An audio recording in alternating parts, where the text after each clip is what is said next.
Welcome, everyone, to Interviews. I'm your host, Dr. Haig John, and I have a good friend of mine, Dr. Edwin Cordero.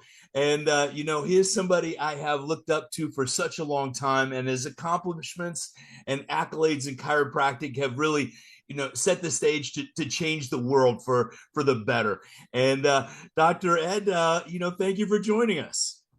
Dr. Haig, with an introduction like that, we can just hang up the conversation and just move on. I appreciate that. It's such a pleasure. It's such an honor being invited to your podcast. I know there's a lot of people that are listening and that are looking for opportunities to always learn. As leaders, yourself being a leader in this profession for years as well, it's about building other leaders. And so when somebody is being interviewed, you want to hear. And if you're a good leader, you're going to want to listen to some wisdom. So thank you for the opportunity to come and share on the program today. Well, thank you, Doc. And, I've known you since, you're a South Florida chiropractor from Band of Brothers, Saturday Night Live, Florida Chiropractic Society, and, of course, DE, and, president of Sherman College of Chiropractic. And you did amazing things at the college. And we watched, as part of your progress, I was, you brought that school from you tripled or doubled the attendance of the student body and really projected the essence of chiropractic leadership while you were there, and I applaud you for that. Maybe tell me a little bit about that. What brought you on your journey? Where'd you come from? Tell us a little bit about yourself. Well, you know what, Dr. Haig, it's really interesting because most of the times when you see successful chiropractors, you automatically assume, because that's the perception, you automatically assume that the way that they started chiropractic was that you were paralyzed and somebody gave you an upper cervical adjustment, and all of a sudden you started walking and you became a chiropractor, and then you want to save the world. In my situation, that wasn't the case. I was getting out of the military. I served in the U.S. Navy for 6 years. My wife at the time thank you. My wife at the time was an entomologist. And so she was working for the state as a state inspector, and she had an injury. And she comes up to me, she goes, "Ed, I don't know what to do. My employer wants me to go see this chiropractor. We have no idea, her or I, where a chiropractor is." And so she followed through. When she went to an appointment, I said, "I want to go, Debbie." We were just newlyweds. I said, "I want to go to support you." And this chiropractor, Dr. Haig, had this amazing ability to connect. He was just telling her, what chiropractic was. He was just really into it. And I was so enamored at the time that it really connected something in my spirit, whatever this gentleman was saying.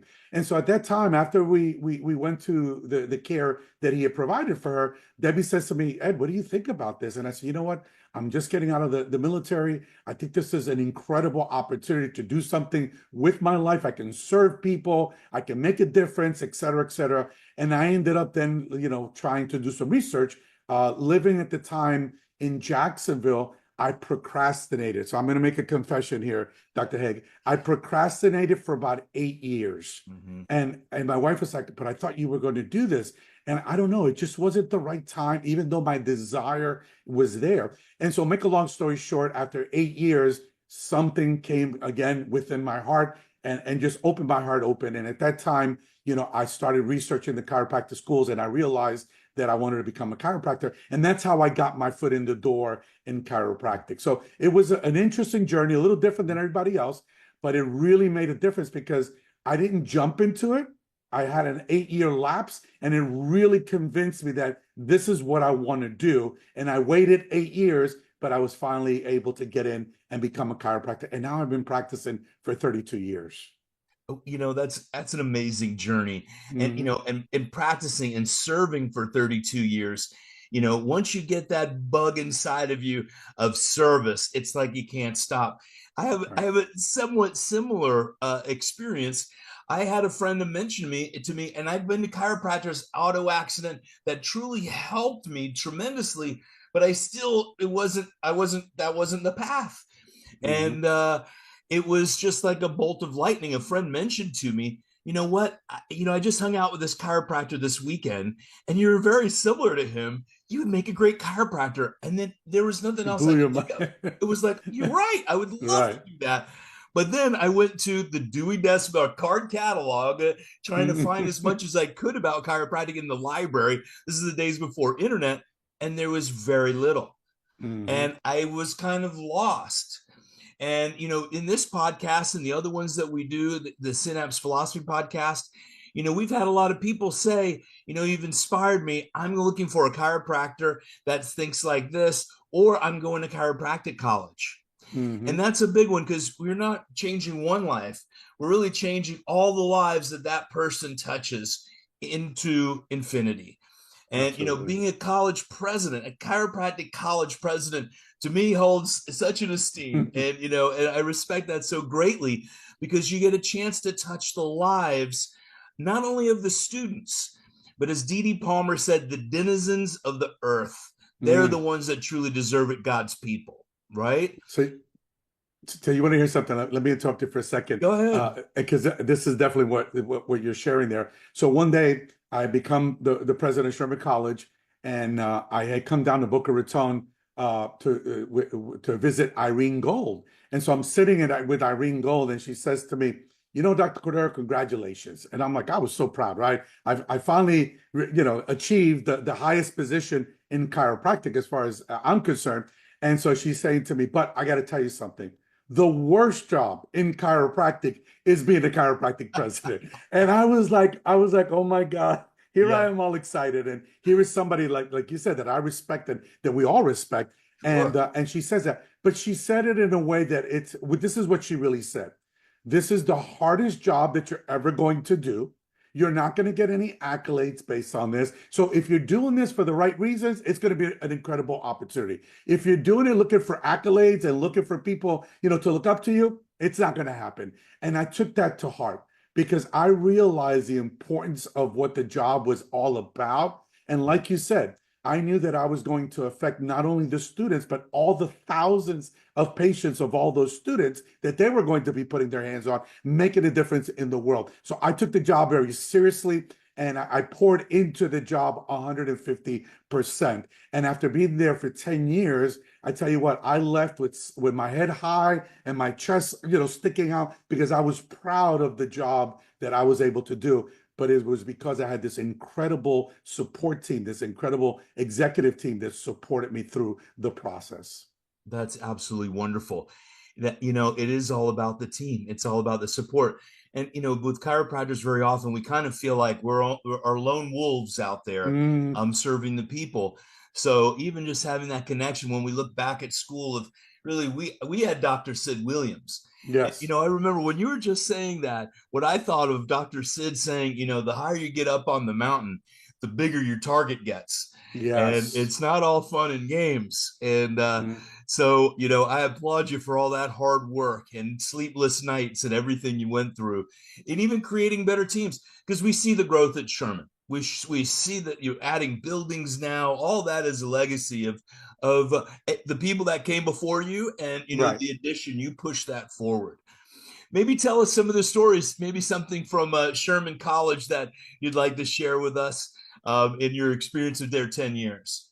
Well, it's kind of interesting because when I first got to Sherman College, I get there and I'm sitting at a board meeting, and they're basically planning to close the institution Oh, because they were just having all these challenges. And at the time, nobody had mentioned that to me. Nobody said, "Hey, by the way, you became president. Here is the challenge." And so my eyes opened up and my ears opened up, and they said, "We're having some struggles and we're having some challenges. And really, we need you to do everything in your power to help us to, wow. to ensure that the school is going to be here for many years." And I took it even more seriously. Being a military person, there's a mission, and you're going to do Sure. everything in your power to accomplish the mission. And I knew that I needed to do everything in my power to help the school. And so we started implementing all these processes and all these procedures, and we started looking at a SWOT analysis. I think the SWOT analysis is one of these things that a lot of people don't know about, and the ones that do kind of take it for granted. But a SWOT analysis is when you sit down with your team or yourself and you go, okay, what are my strengths? What are my weaknesses? What are the opportunities that are out there, and what are the threats? And when you look at a SWOT, you can then look within yourself and go, wow. these are my strengths and these are my weaknesses over here. I don't need to focus on my strengths. I need to focus on getting stronger with my weaknesses. What are the opportunities that are missed, that are being missed, that maybe we haven't looked at, that if we start implementing some ideas and some processes and some procedures, the organization can start to move forward. And that's what we did. We implemented the SWOT analysis. We went ahead and started doing some DISC profile, where the DISC profile is where you take a DISC exam, but the DISC exam is for behavioral processes. And how do you operate under normal conditions, and how do you operate under stressful conditions? And we realized through those DISC profiles that certain people were in wrong positions. Right people, wrong positions. So we started making those changes and making sure that you, Dr. Haig, who had this high skill set, was being underutilized, and therefore we moved you from the position you were to the position that we know that you were going to help and 10x the organization. So doing the SWOT analysis, doing the behavior, this profile, it helped me and my team to identify where the weaknesses were, where the strengths were, where the opportunities and the threat, and we started working on it. And it took me 3 years. It wasn't overnight. It took a 3-year process in making these changes. And guess what? Sherman College basically went from technically wanting to close their doors to thriving within a 3 to 5 year period. And I was so proud that I was part of that and leading that, but I was more proud of my team that helped me, just navigate through the process, because there was I think this is funny. People think that when you become a leader in an organization, when you become the president or the CEO of a chiropractic institution, that you know all the answers. Well, and I know that that's not the case. You need to be smart enough leader to know when to pick up the phone and when to call somebody, go, hey, Dr. Haig, I have no idea how to do this. I know you're an expert in this. Can you help me and allow, working together, collaborate with me and help me to handle this challenge? And people were coming out of the woodwork that was helping myself and my team with their level of expertise that made an incredible difference to the organization. So to me, that was one of the most important things, to see that transformation on how we took this organization that was struggling at the time and be able to make something that it's just thriving right now. And it's just amazing to see and be part of that journey. Well, it's your approach was so chiropractic. Look for the subluxations, get the Yes. system working efficiently, and healing takes time, right? That's right. It's not a one-shot deal, even in our own practices, because we could take that, I love running, full steam all day, and I like to have really one CA, and my wife runs the show, right? That's right. And that's how I like to work. But then I see also those subluxations. I try and do all these other little things being an entrepreneur, right? We want to wear all the hats, but you see what it's done wearing all the hats. It just wears it all right off. So we could take that from the big organization to the smallest organization, right? Looking at our own strengths and weaknesses. And, also not being afraid to hire out and find some people with strengths that could make up for our weaknesses. And I've got a lot of weaknesses, I'll tell you that right now. And just looking for those things, it's amazing. So thank you for sharing that wisdom. That is very wise advice. Matter of fact, I was thinking when you were saying that, I believe it's a quote of Henry Ford. He said, a smart man has smarter people around him. And in getting our team strong, we're always in team building, always doing things to build our teams within our small organization that is also growing. So thanks for sharing that. Well, and another thing is this, and this is the downfall when you become stubborn and you want to do everything yourself. You will grow, you will have a successful business. You're gonna not spend time with your family. You're not gonna spend time with your children. You're not gonna spend time with your loved ones, and you're gonna put all your energy into building the business, which is perfectly fine. You're going to get that return of investment. But I come from a belief system, and I'm sure you do as well, and many of the people that are listening. For me, it's God, family, chiropractic. I want to make sure that my relationship with God is 100% connected. I want to make sure that my relationship with my family is the most important, and then I want to pour all my energy into my organization, my clinic, my office, to make sure that I'm the best chiropractor providing the best care for my community. When you get that out of alignment, you struggle. And I think that a lot of people are very good at having a relationship with God, and they're very good at having a relationship in their practice, but they're completely disconnected with their families, and the family commits, sacrifices that then sometimes, Dr. Haig, you can't make up. And then what the doctor wants to do, or the entrepreneur, you want to buy things and you want to give your kids and gift them things. All they want is your time and your love. And if you miss that, you miss a huge opportunity. Thank you for saying it. And that is such an important thing. I've learned that lesson. I'm learning it every day. And some of the boundaries that I've had to draw for myself Hmm. are Hmm. for my family. Like on Fridays, it's early release day from school for the kids here, and I don't take any calls past noon. It's Yeah. like I'm done at noon. I'm preparing myself even to wind down from my day of service to pick up the kids at 1:45 instead of going in kind of still frantic from the office. I've Hmm. learned I still need to be at peace, even just coming into their field, because they deserve me as 100% dad. Absolutely. It's taken me 55 years to learn those things. Thank the Lord, we had my beautiful daughter when I was 45 and slightly a little bit more mature in life. And Hmm. it's things I learned from mentors and people like you that have guided us, and just learning and saying, you know what, I've heard the messages. Time goes by quickly with the It family. does. Let's Hmm. enjoy it. And I think you even said that on stage at DE at some point in my time listening to you for all these years. Hmm. you know just getting into the organization part now, the presidency of the icon of chiropractic, really, that is what I see and a lot of people see is the currently is the mountaintop for chiropractic. Now going into your own consulting program, I've been watching you and some of the things you've been talking about. So taking what your knowledge, your wisdom, and the time that you built that at Sherman College, you're shifting now into the private sector. Is that it? Maybe tell us a little bit more about that. Absolutely. So, I practiced for 19 years.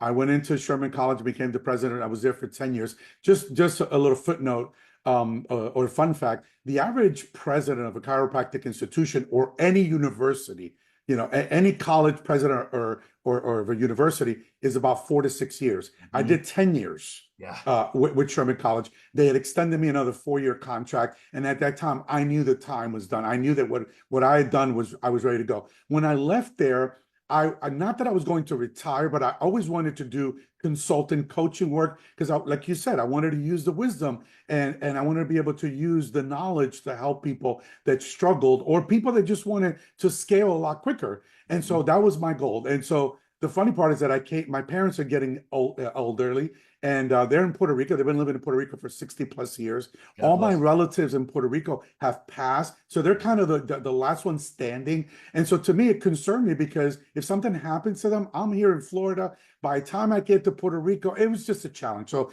I convinced them after 60 years to move. And they said, well, listen, if we're going to move, we're going to move to Orlando because that's where our family is. That's where our relatives are. Well, I'm in West Palm Beach. I'm down in South Florida. So I'm like, I have no interest in being in the Orlando area. But because I wanted to help my parents, I did. I bought a big house. I brought my parents to Orlando. After about 6 months, Dr. Haig, they come up to me and they sit down with me and they go, Ed, thank you. You have a beautiful home. We love the Florida, whatever, but we're going back to Puerto Rico. Oh. And I'm like, oh my God, how can it be? Where did I fail? And Mm-hmm. so they go back to Puerto Rico. And then I started thinking because it bothered me, just like in practice. It was like, what's going on? I realized that they want to have their own place. They don't want to live with me. They don't care how beautiful my home is. They don't care. They wanted to have their place that they can identify as their own. So I went and bought a place. Thank God for the blessing. I was able to buy a place for them. I called them back up again. And then I said, listen, you guys need to come back. I got you a place. And they came back. Now, this is the story. I thought in my brain that I was coming to Orlando to serve my parents and to bring them to Orlando. What I realized was that when my parents went back to Puerto Rico, I figured, well, I don't want to stay in retirement. It's not retirement, but I don't want to stay doing so. I want to be productive. I'm still young.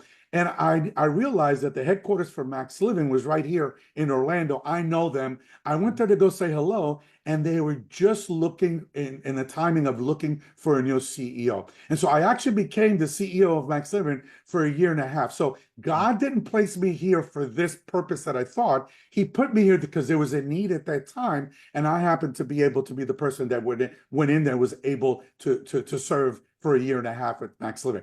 Then Amazing. after Max Living, I then realized I have to use this skill set. So I started Cordero Consulting Group, and I wanted to do something that's never been done, Dr. Hagen. I want to take the opportunity to share, if it's okay with you. Yeah, I please. knew being on both sides of the fence in chiropractic as a practitioner and in academia, I knew that there's not a lot of resources in chiropractic, and chiropractic need financial resources to support institutions, to support organizations, to support our trade organizations, to support academia. So I realized that if I became a coach and I can go outside of the chiropractic profession and maybe coach a couple CEOs outside of chiropractic, I realized, because I know that there's a lot of resources financially out there.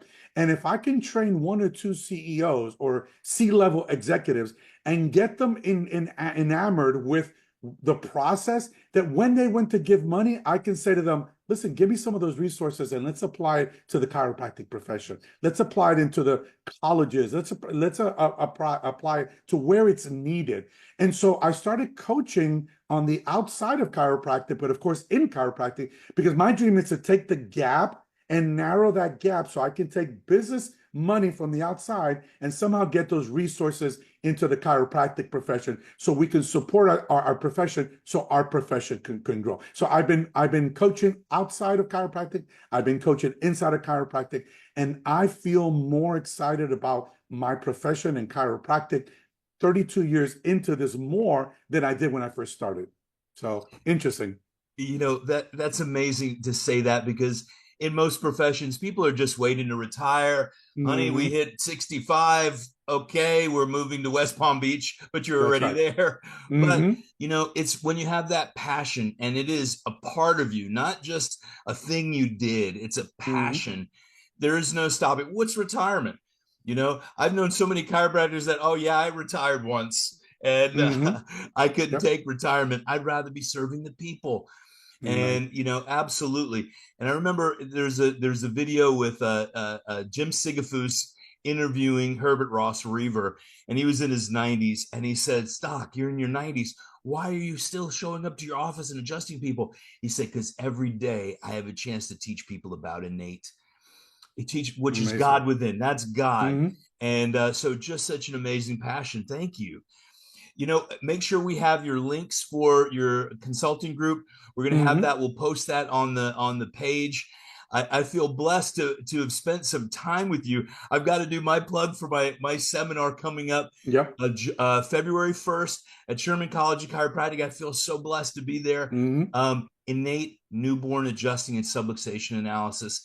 We've had so many people say, I just don't know what to do with babies. Hmm. It's what Hmm. I've been doing for 20 years, is really focusing on babies. So we're helping them get well. And now we're planning our birthing conference in Orlando Wonderful. 2025, maybe October. We have a date, and we Hmm. have people coming in from all over the world. And, I'm going to put a plug in for Dr. Brian Hooker's also going to be there. Maybe we could have someone like Ed Cordero on there as well. And, Doctor, I really appreciate your time and your sharing your wisdom with us all. Anything else you'd like to say before we close out? Absolutely. First of all, thank you for everything that you do. I know that it's so difficult to be passionate about your profession and be passionate about your family and being passionate about sharing this wisdom with the rest of the world, and especially with the future chiropractors, because we have a responsibility as elders to be able to leave a legacy so the future chiropractors have a shoulder to stand on. And I know that you have been working diligently for years at this, and I appreciate that. And I want to thank you personally as well. But like I said, I'm just grateful for the opportunity. If there's anything that anybody needs from me, I'll make sure that you get the links. Oh, I did want to share something if it's okay with you. Yeah, And what's up? here you go. I wanted to share, I wrote a Yes. book. It's called Against All Odds. Mhm. And this book was very interesting because it was a learning experience for me. I did 11 jobs when I was growing up through high school and then went into college. And those 11 jobs, I thought that I hated every single one of them, Dr. Haig. I didn't know why I was doing those jobs. I went from one thing to another. It didn't make any sense. But I realized when I got into leadership that every single one of those jobs, I was able to learn something that made me a better leader. So I wrote a book about that. It's just a kind of biography / leadership experiences. So I'll make sure that you get a link for it for your people as well. But thank you for the opportunity. Thank you for the blessing for me to be able to share, on this podcast, and continue doing what you do best, Dr. Haig, which is to share this message to as many people as possible, as long as we can do this. So thank you for the time as well. Well, thank you. And thank everybody that tunes in. Any questions? We get them from around the world. I can pass them on to Dr. Cordero, but he's easy to find. Just can you repeat your website? What's your webpage? Yeah, it's www.theccgroup.net. www.theccgroup.net. We'll post that as well. Mm-hmm. God bless you. Have a beautiful day. And thank you for being with us. Absolutely. Thank you, Dr. Haig. God bless.